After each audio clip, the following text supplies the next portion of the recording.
Bom dia, boa tarde, boa noite, a depender do horário que vocês estão acompanhando Passagem de Plantão hoje. E antes de eu falar o nome do convidado, pessoal, curte, comenta, compartilha, porque o papo de hoje tá maravilhoso. Eu tenho certeza que vocês vão gostar, principalmente o público que conhece o nosso amigo Evandro. Eu ia chamar de Vandinho, mas ele é muito intimista, né? Eu tenho que abrir pra vocês realmente quem que é o nosso amigo Evandro José Silva. Ou da Silva, eu sempre pensava que era da Silva, né? Evandro José da Silva, Evandro. Querido, só fazer um contraponto aqui. O Evandro trabalhou. Eu tive o prazer de trabalhar com essa figura, esse excelente profissional. Foi um dos meus mentores aí no momento quando eu estava na transição de profissão. Na verdade, não era nem de profissão. Na transição de cargo, né? Que eu estava num cargo de gestão, aí me desliguei, voltei para assistência.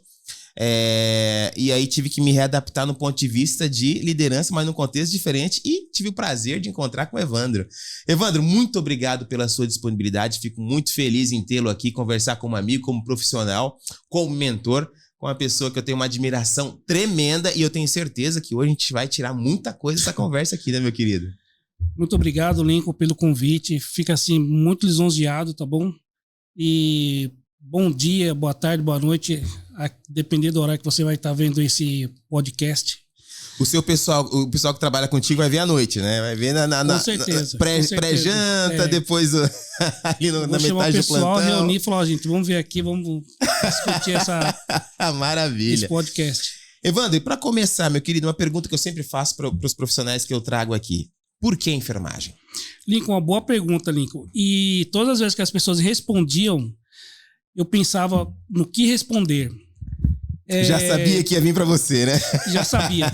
No terceiro ano do ensino médio, né, a professora de literatura chegou para mim, para os alunos, começou a perguntar: gente, é bom começar a pensar o que vocês vão fazer ano que vem, esse ano termina o terceiro ano. E foi começando a perguntar para cada um, né? Na minha frente tinha uma colega minha, não vou lembrar o nome, ela falou assim: olha, eu vou fazer enfermagem. Chegou na minha vez, eu tenho que responder rápido tudo, né? Aí pensei, vou fazer enfermagem também. Mas nada relacionado à doença. Não tinha o que responder na hora. Eu falei, vou fazer enfermagem. Terminou o final do ano, né? Isso muitos anos atrás. Entrei numa empresa como promotor de vendas. Tinha um colega meu fazendo técnico de enfermagem. E falei, essa é a profissão que eu quero mesmo. E fui fazer enfermagem. Mas nada relacionado à doença familiar, cuidar de mãe, pai, isso não aconteceu. Foi algo assim, quase que por osmose, né? Sem intenção nenhuma de procurar. Sim. Foi pesquisando também no dia a dia, tudo, né? E é isso daí. Maravilha. E aí a paixão à primeira vista e foi logo para o setor de terapia intensiva, logo de cara, porque a minha realidade foi diferente. Eu fui depois acho que 6º ano de formado. Fui técnico de enfermagem primeiro. E no último ano, eu estava terminando a faculdade e eu já trabalhava como técnico, eu fui para a unidade de terapia intensiva, e aí paixão à primeira vista. E depois, logo quando eu comecei, já assumi como enfermeiro em algumas instituições, pela experiência, né, isso já me levou direto para esses setores. Entendi. Mais críticos aí, mais emergencistas. Uhum. Eu, quando terminou o curso naquela época era auxiliar e técnico, né, fiz o auxiliar, tive sorte de no outro mês já estar trabalhando em UTI, né? Sem saber quase nada, mas aprendendo pouco a pouco com o tempo. E depois de 5 anos de formado, entrei na faculdade de enfermagem. Que bacana, que bacana. Isso em 99, entrei na faculdade em 99. Me formei em 2004. Evandro, vocês formaram 1 ano antes de mim. Sim. Minto, 6 meses, que eu me formei em junho de 2005. Então a gente tem o mesmo tempo, e a diferença é que eu não tenho cabelo branco, porque eu rapo. Isso foram algumas coisas que a enfermagem me trouxe, né? Cabelo branco. Evandro, já puxando esse gancho, cara, isso que você falou é muito, muito importante, né? Esse desgaste do profissional de enfermagem. Claro, a gente tem alguns pontos aqui que eu quero tocar com você, mas vamos falar nesse assunto, que é um assunto bem relevante. E é uma questão que tem sido levantada há muito tempo já, o potencial de desgaste do profissional de enfermagem por se doar assim absurdamente. E sem contar a parte de que remuneração, ou você está em um polo muito bom, Sim, que ele paga muito bem, que são pouquíssimos, a gente sabe disso, sim. ou você trabalha em 2 empregos. Ponto. Então, o normal do profissional é trabalhar em 2 empregos. Isso aí já é normal. É algo já que já é praticamente intrínseco do profissional hoje, né? Vamos falar um pouquinho sobre isso, Evandro. Quantos anos você trabalhou em 2 empregos, cara? Lincoln, eu entrei na faculdade em 99, já entrei em 2 empregos, né? Você trabalhava em 2 empregos na faculdade, para empregos. fazer a faculdade? No começo eu trabalhava em 2 de dia, fazia a faculdade à noite, isso foi 1 ano. E no outro ano eu comecei a pensar assim, bom, acho que eu vou passar os 2 para noite e fazer a faculdade durante o dia. Foi isso que eu fiz, faculdade de manhã e trabalhava em 2 à noite. Só que naquela época a faculdade também era aos sábados, né? Não cheguei a ter aula no sábado, não. Eu tinha aula... Eu tinha até sexta, segunda a sexta, não tinha aula no sábado. E tinha aos sábados, foram 3 anos fazendo faculdade à noite e trabalhando à noite em 2 empregos, né? E fazendo faculdade durante o dia. Segunda a sábado. Cara, foi momentos assim terríveis.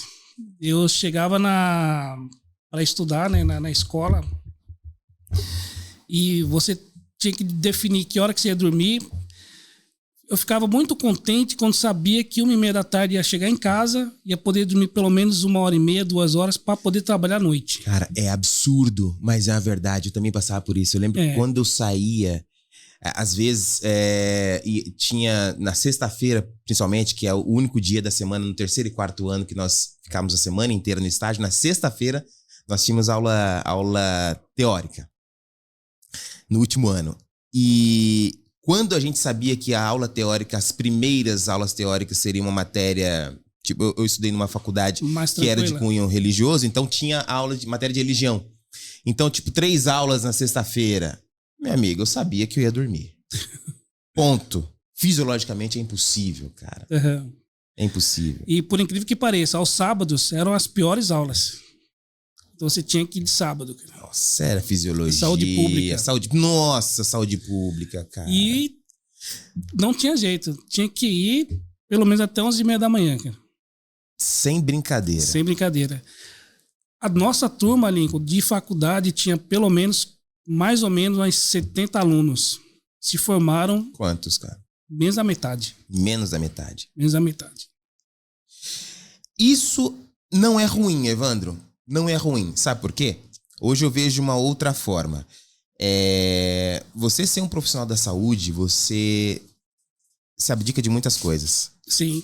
Né? Então, você passa a relevar, a dar mais importância para aquela pessoa que você não conhece, nunca viu, para tentar ali fazer de tudo que está ao seu alcance para resolver o problema dela. Sim. E nem todo ser humano tem essa disposição e está disposto a fazer isso. Então, esses que desistiram, tá tudo bem. Sim. Essa profissão não é para eles, né? E aí eu puxo um outro gancho que me preocupou bastante. Tá rolando no Instagram aí, depois eu peço pro Diogo colocar ou na edição, ou se ele conseguir puxar essa notícia ali pra gente. Mas é uma notícia, é um vídeo real e de pouco tempo atrás, né? Eu acho que quase que por agora. De uma festa de faculdade de medicina. E ali tem vários períodos, né? Desde o 2º período até o 8º período, Sim. etc. Não sei se você viu esse vídeo. E vai um cara ali perguntando, vem cá, você faz medicina? Faço. Que período? Tal período. Tá. Qual é o nome da inflamação do fígado? Fígado? Qual que é o órgão ali que filtra o sangue? Qual que é o... Cara, eles não sabiam. Não sei se pelo nível lá em cima de droga, de álcool, sim. sei lá o quê. Mas, meu amigo, perguntas básicas, assim. Por que eu tô falando desse ponto, Evandro? A gente que trabalha em setor... Eu já trabalhei muito na assistência e você ainda continua atuando. A gente consegue entender que o ponto de vista de conhecimento associado com a prática é fundamental para o sucesso do serviço, do trabalho que a gente se presta a fazer. Meu amigo, é inconcebível ter um profissional com um relaxo cognitivo do ponto de vista do que ele vai fazer para salvar a vida do outro, nesse nível, não dá. O raciocínio tem que ser rápido. Rápido. E me diz hoje, Evandro, a gente tem aí um período de 20 anos aí para discorrer. que muita coisa nova hoje está acontecendo, Sim, tá dentro. sim. Mas hoje, como é que tá esse nível de profissionais, tanto médicos quanto os enfermeiros também, ou os outros da equipe multi que estão nessa atuação diária? O que você tem visto? O nível técnico tem melhorado? Como que tem sido isso? Boa pergunta, Lincoln. Relacionado aos médicos, eu trabalho numa instituição que eles fazem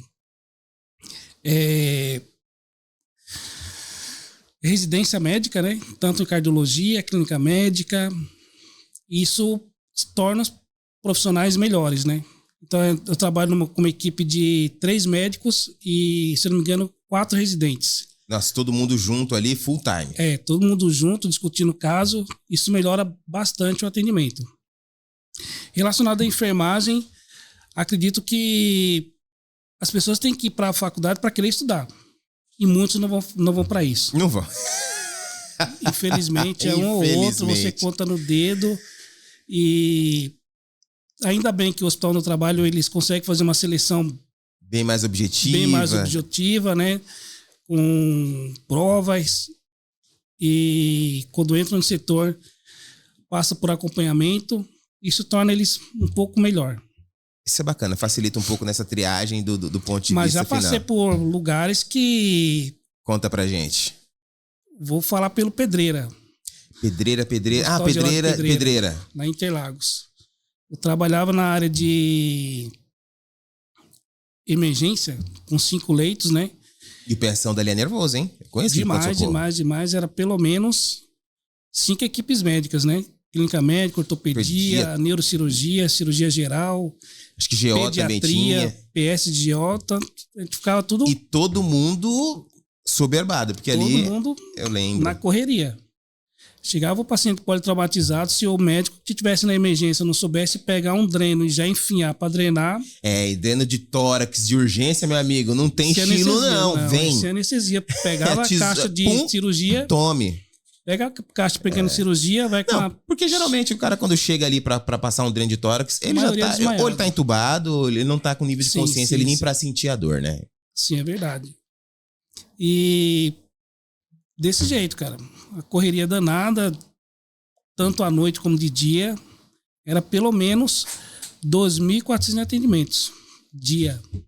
E o que você via ali, cara, nessa questão de retorno, de resultado, de proeficiência dos profissionais? Cara, muita coisa boa, muita coisa ruim, muitas coisas que poderiam ser salvas, né? O que poderia melhorar era no final do dia e rever os casos e discutir, né? O que poderia ser feito melhor nesse atendimento, o que a gente poderia rever melhor naquele outro atendimento. Nessa época estava saindo a política de Manchester, né? Ah, ainda não tinha o protocolo de Manchester, né? Não. Tava saindo, a gente saiu do hospital, foi pegar algumas coisas no Pimentas, em Guarulhos. Né? É meio que referência, né? O Pimentas. Não sei se foi o primeiro público para poder fazer isso daí, né? Mas a gente teve que pegar referência de outros lugares para poder começar o atendimento melhor, né? Uhum. Para poder tirar, isso aqui dá para esperar um pouco, aquilo dali tem que ser rápido. Entendi. E essa questão, será que o ponto de vista... Bom, eu tenho uma opinião formada, né, quanto ao SUS. O Pedreira era OSS ou era Suzano? Era OSS, naquela época era Santa Catarina. E teoricamente é um pouquinho melhor. Teoricamente não, na prática, posso falar com propriedade, Sim. Na prática é melhor do que os hospitais aí diretamente ligados ao governo, né? Sim. Então, do ponto de vista de resultado, é bem melhor. Eu tenho opinião formada quanto ao SUS. Eu acredito que o SUS só vai funcionar o seu 100% na sua totalidade, valer o que está escrito ali no papel, na Constituição de 80, que os tomadores de decisão, aí eu digo, desde o cargo supremo do governo até ali a parte baixa, o baixo clero do governo ali, quando eles tiverem algum problema de saúde, e não forem pro Sírio, Sim. não forem pro Einstein, entendeu? Forem pro HC, pro servidor, pro hospitais de OSS. Aí, meu amigo, você vai ver o SUS funcionar de verdade. Sim. Entendeu? Não que não funcione, mas eu acredito que poderia fazer muito mais. Eu falo com propriedade que eu já trabalhei em hospitais públicos. Sim. E sei que tem um potencial de melhora do ponto de vista financeiro e de investimento muito maior. Mas eu acredito que essas coisas só podem ser modificadas nesse contexto, viu? Sim. Isso passa pelo atendimento nas UPAs, encaminhamento para referências, para poder dar um atendimento adequado. A gente tem né? toda a cadeia, né, cara? Sim, a gente tá tem tudo toda implantado, a cadeia. é só tudo fazer... mastigado, é só fazer acontecer. Sim. Entendeu? Aí essa semana aí saiu, ontem, eu acho, ontem ou anteontem, mais um escândalo aí de partido X roubando dinheiro da saúde, coisa que não é novidade. A gente fica anestesiado. A gente nem consegue ficar revoltado mais, cara. É absurdo. Sim. É absurdo. Mas você não consegue nem ficar puto mais com um negócio desse. Você tinha que ficar puto. O cara roubou dinheiro de alguém que tá precisando ali pra tomar um remédio. Né? Evandro, mas eu quero lembrar um fato aqui que eu falei pra você que falaria. Eu só preciso tirar uma dúvida aqui o rapidinho.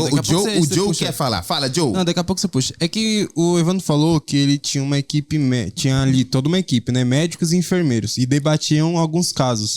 A gente soltou algumas vezes um corte falando sobre isso, né? O fato de que seria importante colocar os enfermeiros num debate junto com os médicos. E teve comentários que era tipo, não, médico é médico, só conversa com médico, enfermeiro só com enfermeiro. Teve comentário assim, né? Evandro, eu quero saber, com base na sua experiência, o quanto que o enfermeiro agrega para o médico e quanto o médico agrega para o enfermeiro quando tá os dois ali, toda a equipe discutindo um caso. Você já lembrou o que eu lembrei, Evandro? Sim. A visita do cara, paulistano, cara. Tudo tem o seu valor, tudo tem o seu papel e cada um tem importância na sua equipe, né?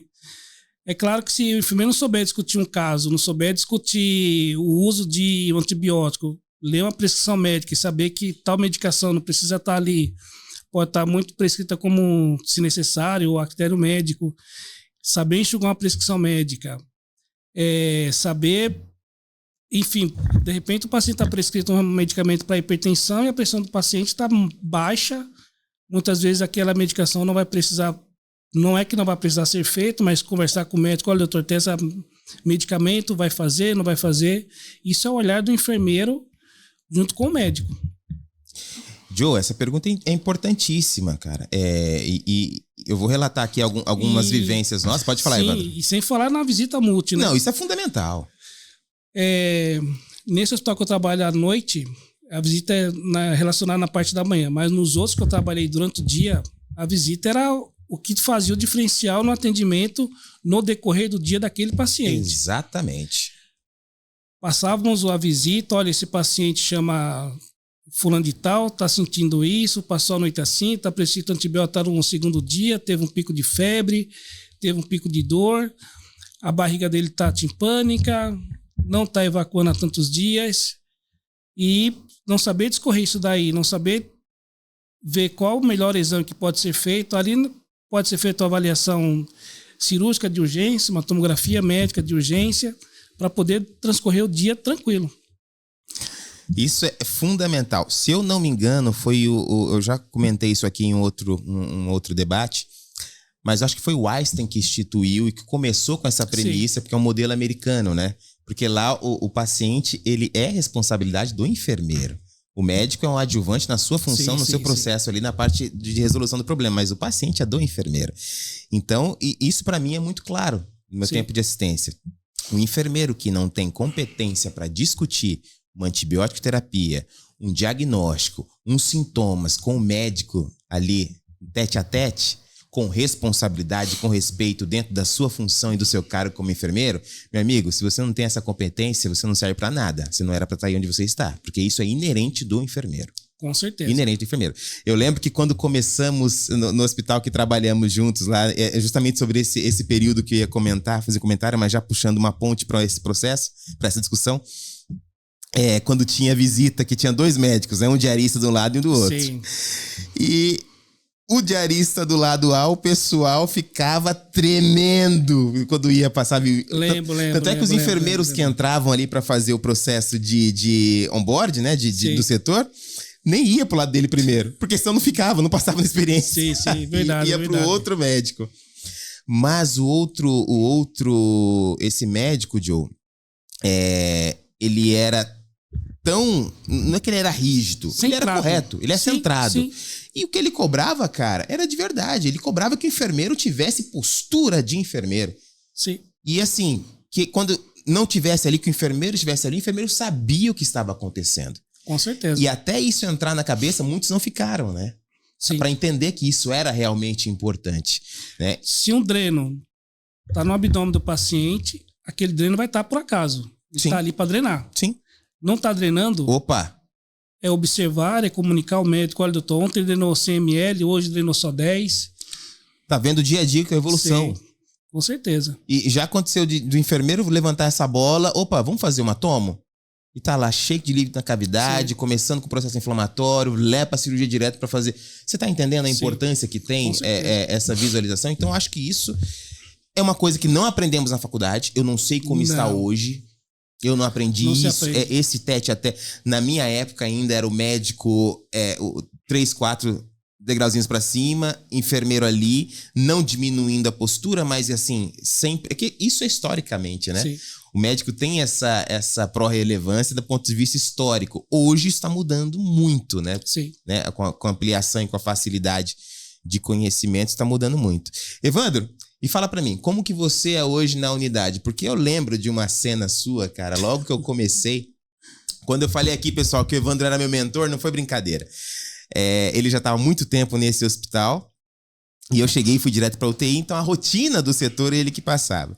E de uma forma muito tranquila, muito amigável, muito proativa, o Evandro tinha esse perfil. Eu sei que depois de uns 2, 3 meses ali, a gente estava bem relacionado, daqui a pouco a gente tá ali quieto escrevendo, o Evandro passava correndo. Na unidade. Pessoal, e alguém passar na sua frente com passos largos dentro da UTI, meu amigo, você não pergunta, você levanta e vai atrás, porque aconteceu alguma coisa, né? E aí chegava, Evandro, o que aconteceu? Cara, vamos logo. Evandro, o que aconteceu? Não, me trazer aqui um oxímetro aqui que o funcionário tá pedindo. E assim, quebrava aquele gelo, aquela tensão do plantão. Ou então ele passava assim, correndo, a gente tava fazendo alguma coisa, ele passava, olhava. Lincoln, tome um jeito na sua vida, Lincoln, dê um jeito na sua vida. E você ficava sem entender o porquê, depois você ia atrás do Evandro e o Evandro dando risada. Mas essa postura sua, cara, você não tinha ideia, né? Na época a gente não tinha tanta intimidade assim. Mas eu tô te devolvendo agora. Aquilo você deixava a gente mais relaxado, sim, deixava o plantão mais tranquilo, você agregava ali esse sentimento de pertencimento, de unidade, de amizade. Isso é muito importante. Do ponto de vista da nossa profissão, que é uma profissão que não é unida, eu espero, todos os enfermeiros que eu trago aqui ainda relatam esse tipo de questão. Eu também já tive esse perfil. Hoje, estando do lado de cá, sim, a gente entende que eu podia ter sido melhor em muitas outras atitudes, muitas ações.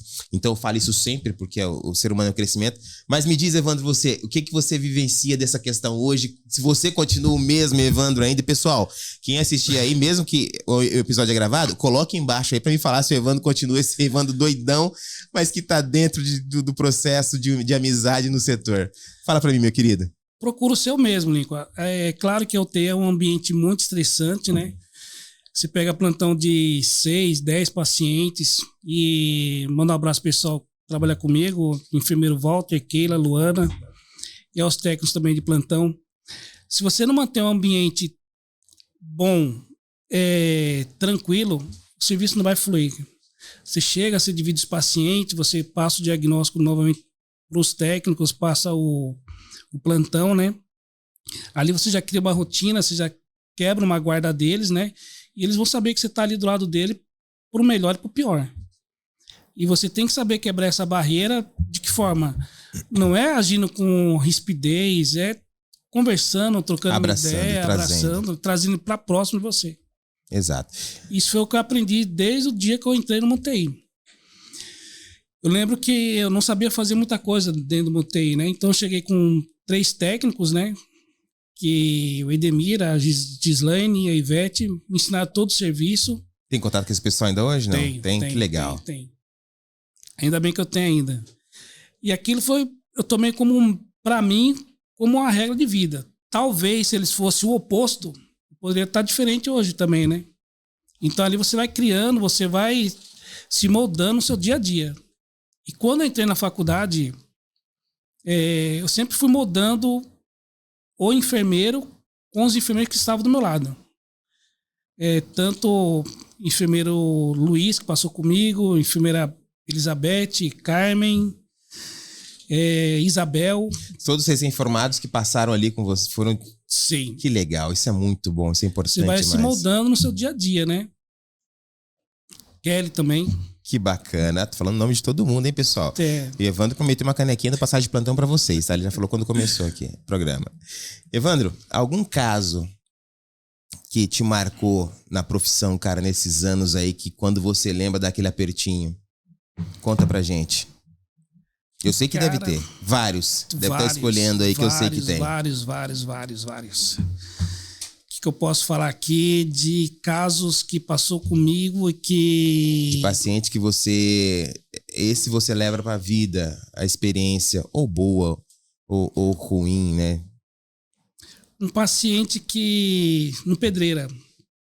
Chegou uma mulher, não vou lembrar a idade dela, estava grávida, né? 8, 9 meses de gestação, espancada pelo marido, né? Meu pai do céu, grávida? Grávida. Já em trabalho de parto, né? Chega e quando você chega de noite, de madrugada, o pessoal chama vaga zero, né? O SAMU leva como vaga zero. Quando tem esses casos urgentíssimos que não tem... É porta fechada lá, então. Porta fechada. Aí vai como vaga zero, porque sabe que a emergência vai estar cheia, né? Aí quando o SAMU entra, você abre a porta da emergência e fala só, uma paciente gestante, 9 meses, vítima de espancamento do marido... Aí você quer salvar, não sabe se você consegue salvar a mãe, o filho, o bebê, né? E graças a Deus, levamos ela para a sala de emergência, foi feito o ultrassom, né? Viu que a neném estava tudo bem, foi realizada a tomografia de crânio, né? Subiu para a UTI, conseguiram fazer o parto dela, né? Graças a Deus saiu bem. Isso é um caso diante de vários que a gente vê por aí, né? Mas isso me marcou muito pelo horário, né? Pelo estado de gravidez dela e o marido não sabia nem como estava a criança, né? Que bacana. Que bacana. Teve contato com ela depois? Não tive. Que bacana. Não tive. Evandro, vamos lá. Se a gente comentou aqui, vamos mudar um pouquinho o perfil da conversa, mas um ponto interessante. Você comentou comigo um pouquinho antes que às quintas, a gente falando de um amigo em comum. Sim. Doutor, podemos falar o nome dele? Podemos, claro, né? Walter Ferreira. Doutor Walter, um abraço, meu querido. Trabalhei com você na UTI cardiológica do Hospital Bosque da Saúde há uns bons anos atrás, viu? Um prazer imenso trabalhar contigo e saber que o meu amigo Evandro aqui mantém contato com você. Mas, enfim, você falou que às quintas-feiras você tem uma reunião, reúne com um grupo. Sim. De pessoas e eu, curioso, como sempre, perguntou e você falou da questão da maçonaria, que vocês são maçons. Cara, eu sou curioso pra caramba pra saber disso aí, porque a gente só vê história. Você abre a internet, é o grau e tal, é que vai aparecer o bichão lá. E a gente sabe que só tem muita porcaria de pessoas que não conhecem, né? Mas, por coincidência, você tá nesse contexto e eu quero que use a sua propriedade pra falar um pouquinho de como funciona, do que é. Podemos falar sobre isso? Ou tem alguma coisa proibida aí que não pode falar? Olha, não quero problema, Evandro. Não quero ninguém atrás de mim depois. Existe muito misticismo, né? Exato. E tudo que eu falar, as pessoas podem falar, não, mas o que ele tá falando não é verdade, é pouca verdade nisso, há pouca verdade naquilo. Mas acontece que eu fui convidado pelo meu padrinho Walter. Walter, um grande abraço. Você sabe o quanto eu admiro, o quanto você é para mim. Ele me chamou em 2014. Olha, Evandro, tô vendo você aqui trabalhando, tudo. A gente de quinta-feira a gente se reúne para fazer isso. Você não quer ser maçom? Eu falei, olha... E é só convidado mesmo? Tem que ser convidado? Como funciona isso aí? É só convidado. Não posso bater lá numa porta lá e... Oi, posso entrar? Não, você pode até bater. Difícil é alguém abrir para você entrar. Porque até a forma de bater, existe uma forma de bater. Não é chegar e... Não, tem tudo um ritual, né? Você não vai chegar batendo... Tem alguém aí? Eu posso entrar? Não, tem todo um ritual para você poder entrar. Eu recebi o convite, fez 10 anos ano passado, né? E na maçonaria vai até o rito que eu tô. São vários ritos, né? O que é o rito? Rito é a sequência de entendimento da maçonaria. Tem o rito brasileiro antigo eu aceito, que é o rito que eu tô. Tem o rito brasileiro, tem o rito de Schroeder, tem o rito de York e o Adoramita. Cara, você pode falar ou explicar? Eu posso falar do que eu faço. Você tá falando chinês pra mim. O rito é... Você vai numa igreja católica e tem aquele celebração. Todo aquele processo. Sim. Você vai numa igreja evangélica, tem aquela celebração. O rito é como se fosse particularmente isso daí. Isso. E tudo tem a mesma finalidade, que é o grande arquiteto do universo. Para você entrar, você tem que ser convidado. E o mais importante não é só você ser convidado, Lincoln. É você saber que você vai ser convidado, você pode ser aceito. Mas se a sua esposa falar, eu não quero o Lincoln na maçonaria, é a palavra dela que vale. Então, cara, eu li isso aí, eu vi alguém comentando alguma coisa que a esposa... Eles entrevistam a esposa, né? Vai na sua casa, conversa com você, com a sua esposa, se você tiver filho, com o filho também. Tá de brincadeira. Como é que ele é? Como que o Lincoln é. Tudo isso. Quando você for convidado, a pessoa já vai ter te conhecido pelo menos há 1 mês, 2 meses.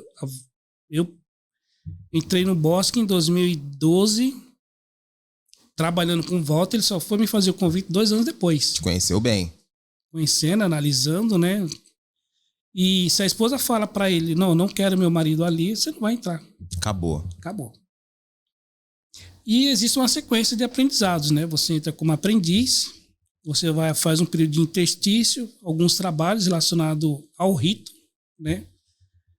No meu rito passa para companheiro, dependendo do interstício também, né? E no 3º ano você passa para mestre maçom. É o fim? Não é o fim, é só o começo. Porque o meu rito vai até o rito 33. Então, todo mundo fala... todo mundo assim, que eu vejo quando tem alguma coisa na internet, esses youtubers aí que falam dessas coisas e tal, você vê ali, nossa, o grau 33, aí põe imagem de cabra, de tal, disso, daquilo. Sim, existe, sim. Existe a parada? Existe a imagem. A imagem, né? Sim. É fascinante, Lincoln, o aprendizado, porque assim... Eu tô no rito, eu sou mestre maçom na escola. A gente fala na nossa escola mãe, né? Uhum. Foi lá que a gente, para os maçons, a gente nasce naquela loja. Então chama loja mãe. Mas eu faço os graus filosóficos do 4 ao 33 no rito brasileiro. É aqui na Vila Mariana. E hoje eu tô no rito 14. E aí, você vai passando de nível, o que vai acontecendo? A cada interstício, você lê um trabalho, você faz um questionário e você vai crescendo os graus. Entendi. Dentro da maçonaria. Entendi. Mas tem sacrifício, tem esses negócios. Tô fazendo pergunta aleatória de quem não conhece, de curiosidade. Que eu tenho certeza que tem um monte de gente aí que tá curiosa. Não, sim. Se eu quero que você entre, eu vou falar as coisas boas da maçonaria. Se eu quero que você não entre, eu vou falar, Lincoln, lá tem feto de criança, lá a gente vai ter que pegar uma galinha, puxar pelo pescoço. Aquilo vai te trazer medo e você não vai querer nem passar na frente. Exato. Vou falar pra você, Lincoln, pra você entrar lá, você vai ter que passar uma noite no cemitério. Essas doideiras. Poucas pessoas vão querer fazer isso. E por aí vai. O convite não é feito assim... Aleatório, né? Não. Entendi. Felizmente, não. Evandro, e a última pergunta desse ponto, prometo. Pode perguntar. Fica todo mundo milionário mesmo? Não. Essa é uma outra questão, né? Não. Não é? Não. Já não quero mais. Brincadeira, pessoal, mas eu já ouvi muito disso aí também. Não, todo esse Lincoln, lixo... pode quebrar barreiras para você, né? Digamos que você entre lá, tem um diretor de uma grande empresa e convide você para fazer parte ou para suprir seus negócios. Levar o serviço que você tem lá. Levar o serviço. Isso existe muito na maçonaria. Muito, muito mesmo. Na verdade, então, acaba sendo aí um fluxo de network puro ali, bem mais... Eu lembro de um detalhe próximo. Até hoje, que até contei em loja, né? Minha filha passou na ET, né? Isso tem uns 10 anos, mais ou menos. Só que ela sempre estudou um período em escola particular. E na ET, se você estuda em escola pública, você ganha mais pontos, né? Ela ficou na última colocação, vamos supor que tinha 100 vagas, ela ficou na 101. Eu falei, tem alguma coisa estranha, pô. as pessoas pode ser que desiste também, né? Sim. De repente quem tá lá em 60 desiste, puxa Vai ela, subindo. tudo. Aí fui na sala do diretor, né? Eu vi um símbolo na mesa dele, vi que ele era maçom. E ali a gente conversou. E na outra semana ela foi chamada. Ajuda? Ajuda. Que bacana. E tem um ponto principal também que dizem que você tem que ter uma religião, é isso? Tem que acreditar em Deus, né? Sim, com certeza. Ponto principal, né? Com certeza. Lá a gente tem pastores, tem do candomblé, tem católicos. Sério, cara? Todas as Sério. religiões, tá tudo ali. Sério. Então, é um processo bem disruptivo que, independente do... Sim. Você tem que acreditar no ser supremo, o grande arquiteto do universo, para uns, Deus para outros, Javé para outro, e por aí vai. Que legal. Que bacana. Ô, Ivan, tá sendo uma aula hoje aqui, hein? E aí, Joe, Sim. faça a pergunta, Joe. Joe já tá comigo com o fonema, tá coçando. Quando eu falou do dinheiro, já queria entrar, né, Joe? Já ia pedir um convite, né? Ah, é o passe de metrô. Não é assim não, viu, Joe? Quanto ao dinheiro que eles falam, Lincoln, que é assim, se algum irmão estiver precisando de ajuda, a gente vai pensar 10 vezes em ajudar. Reúne-se os irmãos e Vai ajuda, ajudar. E vai ajudar. Vai suprir com as necessidades, com as contas. Mas isso é uma questão de unidade, né? Sim, Não é sim. assim, não. Fazer uma pirâmide aqui pra todo mundo ir ganhando. Não, é um processo Não, no pirâmide totalmente não existe. diferente, focado ali no ser mesmo, na pessoa, né? Sim. Fale, Joe. Voltando só um pouquinho pro hospital, queria saber do Evandro qual que é as estratégias que ele considera essencial para uma gestão eficiente de colaboradores na UTI. Isso aí é uma pergunta boa, hein? Boa pergunta. É treinamento. Ponto. Treinamento é bons profissionais, pessoas que queiram aprender, né? E que pessoas que queiram sair da rotina também.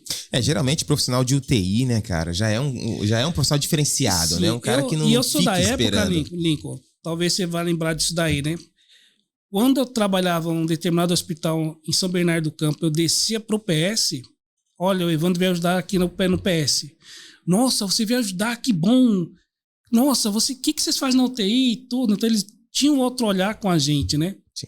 E hoje em dia vão se perdendo esses olhares. Exato. Que o bom profissional tem que estar lá dentro da UTI. Exato. Quando o cara descia da UTI e fala, pô, meus problemas acabaram. É. Porque realmente é isso, a gente pega só coisa pesada, Sim, cara, coisa sim, séria, que sim. precisa ali de tomar decisão rápida, de uma visão Sim. clínica importante. Então, não que desmerecendo os outros profissionais, né? Mas a vivência do atendimento leva à excelência do resultado. Não tem dúvida disso. Não tem dúvida disso. Com certeza. Isso é fundamental. Que pergunta bacana, hein, Joe? Parabéns. Tem outra? Ah lá, o Joe tá empolgado hoje. Eu quero saber do Evandro o que mais motivou ele a atuar na UTI e no pronto-socorro, que são ambientes tão intensos e desafiadores. E uma dinâmica diferente também, hein? O meu primeiro trabalho em UTI se deu por na época, estava precisando de vaga na UTI. Então, tive sorte de ir para a UTI por esse motivo. E o que me fez ficar foi o crescimento, o conhecimento. Você pegar no começo você não sabe muita coisa do que você está fazendo ali dentro, mas você pega um diagnóstico médico, você vai ler em casa o que é aquilo, você pega uma prescrição médica, você vai relacionar aquela prescrição com aquele diagnóstico, e isso vai acontecendo coisas fascinantes em você, que é o conhecimento. Sim, sim. Eu lembro de um detalhe que quando trabalhava no Pedreira, vi lá algumas vezes, mas não vi nos outros hospitais, né? Um paciente entubado com 2 ventiladores. Peraí. Pausa. Peraí. Um paciente entubado com 2 ventiladores. Isso. Um na carina esquerda, um ventilador para o pulmão esquerdo, com PIP, com volume, e um ventilador para o pulmão direito. Tá, mas o PIP tubo. com volume. 2 tubos, não? Um tubo só. Cara, como? O tubo sai em Y. Né? O tubo é em Y. Então é Y. Então colocou mais. A saída, colocou um para cada lado. Um para cada Mas sai em pulmão. Y porque é inspiração. A máquina trabalhando. Como fizeram isso? Não, um tubo para o pulmão direito, em Y, pulmão direito, e o outro tubo para o pulmão esquerdo. Ah, não, então era 2 tubos. É um tubo só. Em Y. Um tubo em Y, cara? Em Y. Oh, não, me desculpa, esse negócio é novo. Eu não tô... Sim. Não, peraí, deixa eu pesquisar esse negócio aqui. Continua falando essa história que eu não entendi, eu quero entender.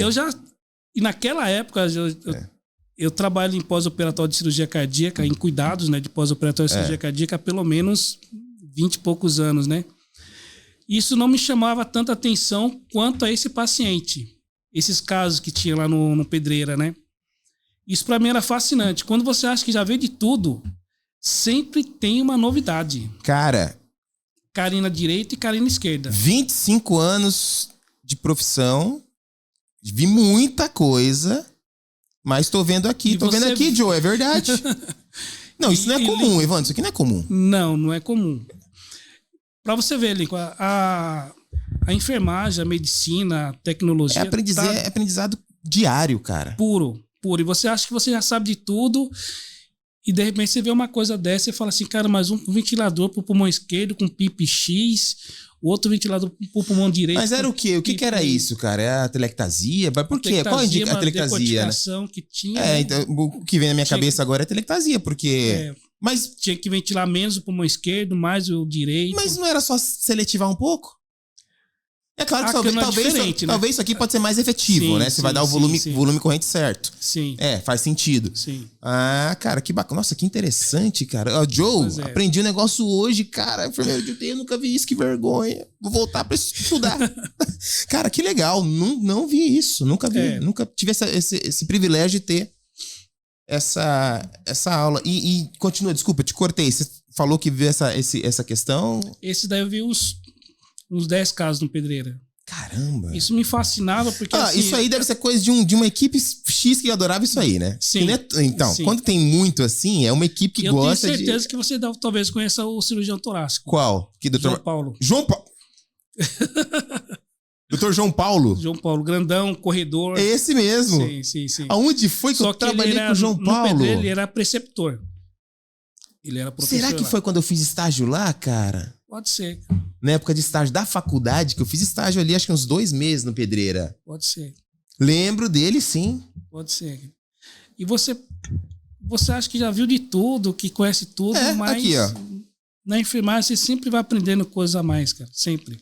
É um medicamento novo, é a forma de diluição de uma medicação nova. Que muda, exatamente. É um dispositivo intradérmico diferente. E se o profissional não for curioso para aprender... Não vai. Ele não vai aprender. Eu lembro quando levaram a Prisma pela primeira vez, e assim, comprou 3 dias de aulinha, cada 1 hora cada turma, Sim. e você tem que meter a mão. Sim. Aí, olha, pessoal, não tem tempo, vamos meter a mão, vamos aprender, ligar, desligar agora, mas no paciente. Quem se habilita? Sim. Cara, eu falei, quer saber? Vambora. Meti as caras. A família tá lá, o paciente tá lá muitas vezes consciente. Tem que fazer. Sabendo que vai ter aquela terapia e fica aquele joga pro outro. Exatamente, não. Tem que fazer e resolver. E só vai aprender se mexer, se pôr a mão. E é assim que funciona, cara. Aprendizado é visceral. Na área da saúde é visceral. Exatamente. Evandro, que bacana. Vai lá, Joe. Ah, que isso, daqui a pouco tô citando na mesa também, o mano. Joe daqui a pouco tá com diploma, vai sair daqui com Corém já, pra poder fazer uma prova. Eu quero saber do Evandro e também de você, Lincoln, como que protocolos como ONA, SAI estão ajudando na qualidade da assistência? Como que eles impactam na qualidade da assistência? Maravilha, você quer Boa mandar, pergunta. Evandro? Quero. A ONA é um certificado, né, onde o hospital segue alguns padrões de certificação. O SAI é uma implementação da ciência de enfermagem para o cuidado do paciente. Uma coisa não está muito relacionada à outra, Joe. Exato. O SAI é a sistematização da ciência do paciente, né, onde eu vejo o histórico de enfermagem, faço planejamento, o cuidado e a prescrição de enfermagem. Já a ONA, o hospital, ele distribui alguns ensinamentos, né, alguns aprendizados para tratar infecções, por exemplo, de como é que eu posso fazer uma triagem no paciente mais rápido. E a ONA é uma certificação de nível de qualidade. A ONA tem 3 níveis, né? Nível 1, nível 2, nível 3. Se eu não me engano, nível 1 é documentação, nível 2 é segurança, e nível 3 é o nível 1, nível 2 e mais alguma coisa. O 3, esses processos estão corretamente. Estão funcionando, né? Sim. Mas tem outras certificações, Joe, que é infinitamente mais profundas que essa, né? Que é, por exemplo, a JCI, que é a Joint Commission International, que é uma avaliação super recomendada, muito bem vista. Que ela vai no hospital. Quemento também é maravilhoso. Quemento é um pouquinho mais recente, né? De agora. Sim. Mas os melhores hospitais, com melhores resultados, com melhores indicadores, sempre tem esse tipo de avaliação, tá? É certificação. E é anual. Todo ano eles vão lá e aí entrou alguma coisa nova, passou por todos os processos, tá funcionando e tal.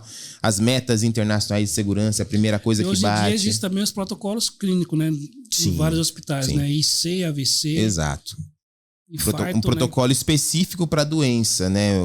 Tratamento, atendimento. Chegou no pronto-socorro com aquele diagnóstico ali, então tem uma sequência tanto de tempo, de atendimento, de processo que deve ser seguida. E se fura ali a sequência, é uma abertura para que dê ruim. Entendeu? Mesmo que o paciente dê tudo certo com ele, furou uma parte do processo. E aí volta, faz uma triagem, faz um PDCA, uma esticar, alguma coisa, pós-cuidado, para saber o que aconteceu e por que aconteceu, né? Isso é bem importante. Então ajuda para ver se tá tudo dentro da extrema qualidade pro paciente. Exato. Ô, Joe, você sabia que o hospital é o lugar mais perigoso que existe pro ser humano? Sim. Como assim? O hospital é o lugar mais perigoso que existe pro ser humano, cara. É um lugar que você está debilitado, muitas vezes com a defesa imunológica lá embaixo por X problemas, né? N problemas. E é onde tá cheio de possibilidade de você sair de lá pior que como entrou. Né? Sim, com certeza. Sem contar as iatrogenias. Iatrogenia, Jô, é quando você vai para o hospital para fazer uma cirurgia no braço direito e fazem a cirurgia no braço esquerdo. Né? Como que é o nome da palavra? Iatrogenia. Que é, para resumir, o erro humano? O erro humano, exatamente. E tem um número absurdo, né, de iatrogenias aí. Quem faz uma pesquisa bem profunda e mais objetiva desse ponto é uma instituição americana que todo ano eles lançam. Então, inclusive, semana passada, se eu não me engano, um paciente internou. A família descobriu na exumação do corpo. Internou para retirar o rim e retirou o baço, né? Cara, é absurdo. Sim. É absurdo. E é gasto milhões e milhões de dólares todo ano para recuperar esses erros. Por exemplo, o porta-aviões. Porta-aviões é um lugar que é feito para dar merda. Pequeno, a pista é curta, só vem jato assim, a velocidade absurda, fio, cabo, combustível, gente passando. E a gente não tem relato do último acidente que teve de tanto tempo que faz. Sim. Porque as pessoas seguem ali diariamente o protocolo, com a vida, né? Porque sabe, se uma coisinha que é o protocolo for feita fora do lugar, fora do tempo, vai dar ruim. E por que no hospital a gente não consegue manter isso funcionando? Porque todo ano, todo período tem que refazer, chamar todo mundo para retreinar e sempre tem um desvio no protocolo. É uma coisa absurda, né? Sim. É a síndrome da descontinuidade. E você sabe que assim, o nosso álibi, enquanto enfermeiro, tá você executar o protocolo conforme ele tá descrito. Exatamente. Se eu tenho que passar uma sonda daquela forma, eu tenho que passar daquela forma. Se der ruim, e fazer investigações, saber que foi um processo que você fez errado. Vai sair, é isso mesmo. Vai aparecer. Né? Não tem como. Aí começaram muita infecção de acesso ao central. Eu me sinto muito bem confortável nisso daí, viu, Nico? Porque assim, no começo, quando me formei, não existia isso nos hospitais. Não, isso é uma coisa que a gente conseguiu ver o crescimento disso, tá atuando. Tô vendo pelo menos estamos se falando de 20 anos pra cá. Exato. Né? Mas no começo não era desse jeito, não. Cada um fazia de um jeito. Exatamente. O jeito mais rápido, o jeito mais fácil era daquela forma. Lembra? Eu lembro que eu cheguei no hospital para fazer estágio e tava 4 técnicos, um com a bandeja enorme, cheio de medicamento, o outro lá fazendo sinais, o outro lá dando banho. Era assim. E você pensar, meu Deus do céu, como que é isso daqui? A pessoa prepara pro outro fazer. Era assim. Na minha época de técnico, meu querido, era 4 na clínica ali com 20. Muitos discordam isso daí, muitos acham que, não, o protocolo veio para prejudicar. Atrapalhar, não. É para facilitar o serviço. Para facilitar e muito. E proteger o paciente. Facilitar muito, proteger o paciente. O paciente é sempre o amor de alguém. Cara. Exato. Isso é muito interessante. Protocolos. Deixa eu falar uma experiência minha, né? Eu fiz 3 cirurgias no tornozelo. E na minha 3ª cirurgia, e eu não gosto de me identificar como enfermeiro. Uhum. Não gosto. Porque eu sei que gera uma ansiedade, gera uma preocupação no lado de lá. Então, eu prefiro não falar. Algumas vezes, quando eu olho o prontuário, eu mexo com a Colisvene, mas assim, eu não gosto de mencionar, dar carteirada e falar que sou enfermeiro. Evandro, e assim, foi pra cirurgia e eu só tenho tamanho, né? Porque eu sou um bundão. e não tenho vergonha de falar. Vieram fazer o pré-anestésico e foi bem na troca do plantão, 5:30 da manhã, a médica veio fazer o pré-anestésico, eu ia 6:30 pra sala, ou seja, ia trocar o plantão. Sim. Não ia ser ela que ia me anestesiar. Ela veio fazer o pré, Lincoln, tudo bem, tal, fez o pré bonitinho. Lincoln, tem uma coisa que você quer? Doutora, eu quero 2 coisas. Só 2. Fala. Primeiro, eu não quero que passe a sonda vesical em mim. Doutora, eu vou embora amanhã. A cirurgia vai correr tudo bem, não vai dar problema, se Deus quiser. E não precisa passar sonda. Eu já fiz esvaziamento vesical antes de subir antes de vir pro centro cirúrgico. Não precisa, tô confortável. Se precisar, a gente passa uma alíviozinha, mas não precisa passar sonda de demora. Tá? Não quero esse risco de infecção comigo, não precisa. E outra, doutora, eu não quero sentir a hack. Me ceda antes. Sim. Me põe pra dormir antes, depois faz a hack. Não, Lincoln. E ela escreveu. Eu vi ela escrevendo. Vou pra sala cirúrgica. Fazem o time-out. Terminou o time-out, a anestesista vem. Quando eu olhei pra cara daquela mulher, eu falei, fudeu. A gente que é da área, a gente bate o olho, a gente já sabe o perfil do profissional. Do que eu disse. Não, a gente já sabe o perfil do profissional, cara. Você bate o olho e você fala, puta merda. Ela chegou, olha, vamos sentar ele pra poder fazer a hack. Falei, doutora, eu não quero sentir a hack. Não, mas tem que fazer assim, doutora. Dá pra fazer, me ceda. As outras cirurgias falam assim, me ceda e faz. Eu ponho aqui na posição não, porque tem que ser sentado. Eu falei, puta merda, tá bom, faz. Sentei. Aí vem ela com a agulha, cara. Quando ela encostou a agulha, eu já mexi. Não mexe, doutora, por isso que eu falei pra você não me sedar antes. Me bota pra dormir. E ficou tentando até que conseguiu fazer. Deitei. Pode passar a sonda, enfermeira? Falei, doutora, eu escrevi que eu não quero que passe a sonda. Mas tem que falar se essa cirurgia é grande, Doutora, eu pedi, não tem necessidade. E ela ficou quieta. Ele vai dormir 1 hora. Quando ela funcionou o acesso para começar a fazer a sedação, eu falei, doutora, eu acordei na última cirurgia. Na metade da cirurgia, no finalzinho da cirurgia ali, uns 20, 30 minutos antes, eu acordei. E eu engordei bastante por conta das 2 primeiras, né? Então, pode sentar a mão aí sem dó. Sim. Na sedação, tá? Ela só olhou pra minha cara assim e deixou. Evandro, 2h30 depois de cirurgia, eu acordei. Glasgow 14, 13, 14, meio confusão e tal, mas acordei ali, tava vendo o que tava acontecendo. E eu falei, já enchi tanto o saco dessa mulher, deixa eu ficar quieto. E eu acordado, cara, e todo torto, porque estavam mexendo no pé, tava serrando, fazendo um monte de coisa. Tudo. Cara, e eu aguentei 1 hora, ainda que eu tava de frente pro relógio. Eu consegui aguentar 1 hora na posição. Teve uma hora que eu não aguentei. Aí virei, mexi, falei, vocês estão mexendo na perna errada? Porque a minha impressão, a sensação que eu tinha, todo anestesiado, a hack funcionando. Eles estavam mexendo na perna direita. E eu, Glasgow 14, vocês estão mexendo na perna errada? Aí ela olhou e tal, e a doutora se acordou e tal. Doutora, foi por isso que eu falei pra você me sedar, doutora. É simples, vê meu peso, que eu já coloquei aí, faz uma conta básica e põe a sedação. Foi por isso que eu falei pra você, doutora. Sim. Aí ela ficou puta e falou assim, pega a número 4. Eu olhei, você vai passar Guedel em mim? Você não vai me entubar, não.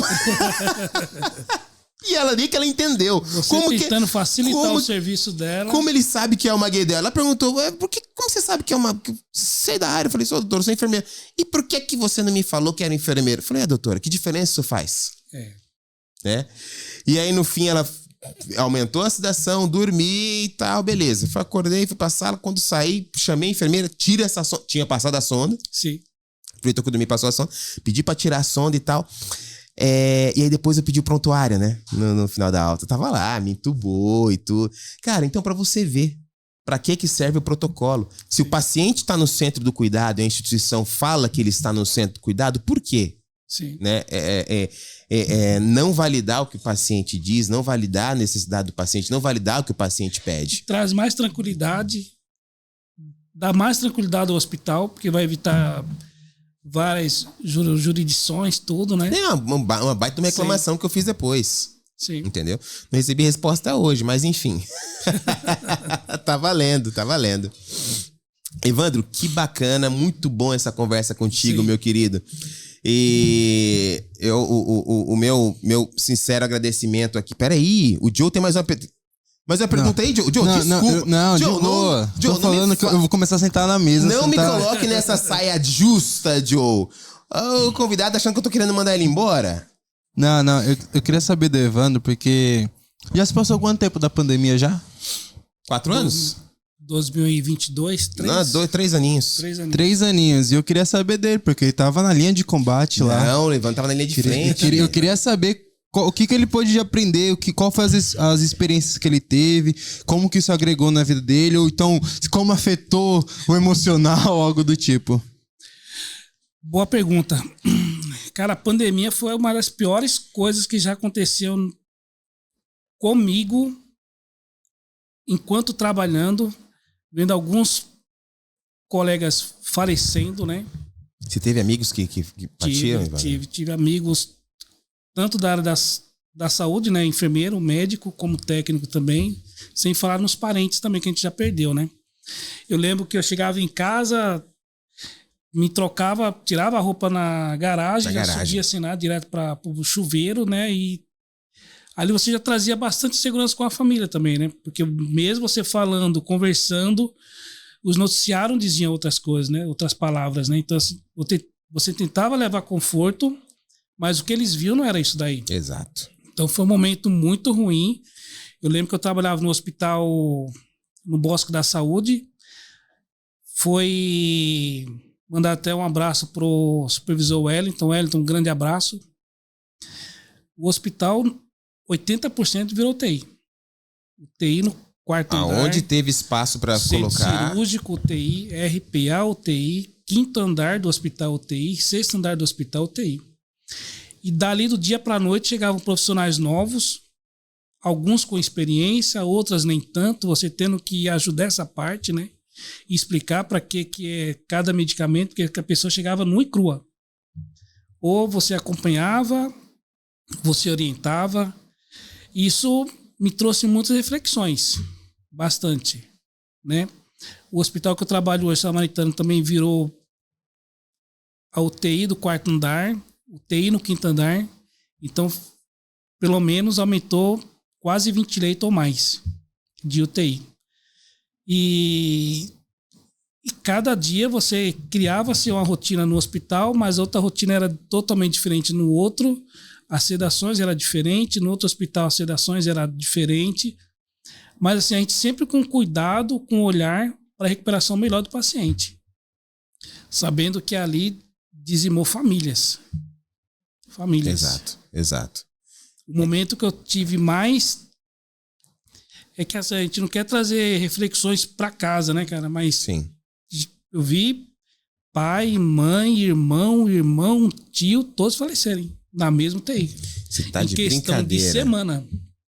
Entrou um internava, o outro que veio trazer voltou ruim. O pai tá aqui e a esposa tá lá no 5º andar e descia.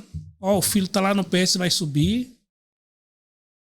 Eu vi relatos de colegas que estavam também na linha de frente, que chegavam no pronto-socorro, assim, cara jovem, 20 e poucos anos. Daí, Lincoln, é que eu falo pra você que, assim, o brincar na UTI não é você brincar, tirar sarro, é você tentar levar... Quebrar aquele gelo, aquela tensão. De outra forma. Exato. E não tem como você ficar rígido daquele jeito, senão vai ter um infarto em casa, Exato. no caminho, tudo, né, cara? Tem que dar uma extravasada de alguma forma, e como tá ali, tem que disseminar isso aí pros outros, né? Tentar tratar tratar o ser humano como um ser humano mesmo, né? Sim. Tem um outro olhar, né? Você vê que o técnico também, ele sofre muito, porque ele tá no cuidado direto. Demais, doente, ele tá na ponta da ponta. Sim, com certeza. Olha, Ivan, o paciente tá agitado, tem que aumentar a sedação, avisa o médico, você corre, aumenta isso, aumenta aquilo. E você sabe que muitas vezes ele tá ali, tá naquele olhar, naquela correria também, né? Foi momentos... validar o profissional técnico também faz toda a diferença, né, cara? Os nossos parceiros. Sim. Diga, Boa Joe. Pergunta, Joe. Não, Joe vai ser daqui um enfermeiro hoje. Isso. Já pode prestar uma prova. Eu queria aproveitar então e que você deixasse aí uma mensagem para aqueles enfermeiros que desejam atuar na UTI. Quais são as principais competências técnicas que eles precisam, comportamentais, o que eles precisam desenvolver se eles querem atuar ali na UTI, para quem está começando? Deixa essa bola para você, hein, Evandro. Muito boa pergunta, Joe. Lincoln, se eu me formasse hoje, a primeira coisa que eu faria era tentar fazer uma residência. Ou no Sírio, ou no Einstein, ou no HC, ou no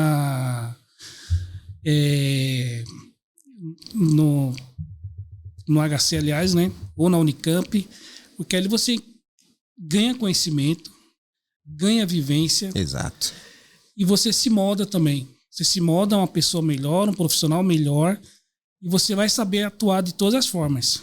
Com pressão, você sabe que a enfermagem atua sob pressão 24 horas. O tempo inteiro. Relacionamento interpessoal, você trabalhar com 12, 13, 14 pessoas diferentes, você saber a forma de falar com um, saber a forma de agir com outro, saber que aquela palavra pro outro não machuca, mas pro outro incomoda, pro outro pode dar uma determinada situação, e trabalhar valores. Isso, para mim, é de bastante importância também. Isso é fundamental. Fundamental, é enorme. Fundamental. Dentro desses valores, você colocaria propósito, estratégia e resiliência? Os três, com certeza. Resiliência, propósito e valores. Acho que toda instituição de saúde que tem um profissional, acho que o profissional tem que ter esses três valores aí no dia a dia, né? Porque são as três questões que ele vai trabalhar. Com certeza.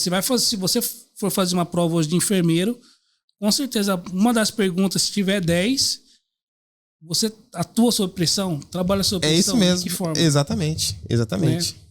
Exatamente. Propósito, valores e resiliência. E muita área da saúde, principalmente da enfermagem, necessita trabalhar muito das questões. Humano, trabalhar o próximo, saber trabalhar valores de pessoas. Exato. Isso é de grande importância. Relacionamento de pessoa é fundamental. Sim. Fundamental.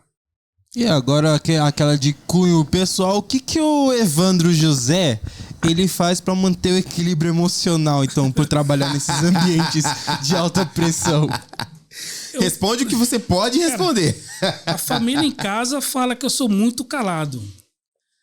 Meus amigos de fora do hospital falam que eu sou muito brincalhão. Tudo. E eu sei isso é de verdade. Eu tento moldar isso daí em mim. E não levar para casa, né? Não levar para casa. Se você perguntar para minha esposa, para minha filha, para o meu filho, para minha outra filha, o que eu já levei para eles de hospital, eu tenho quase certeza que não vou falar nada. Porque eu não falo o que aconteceu comigo, como é que foi o hospital hoje.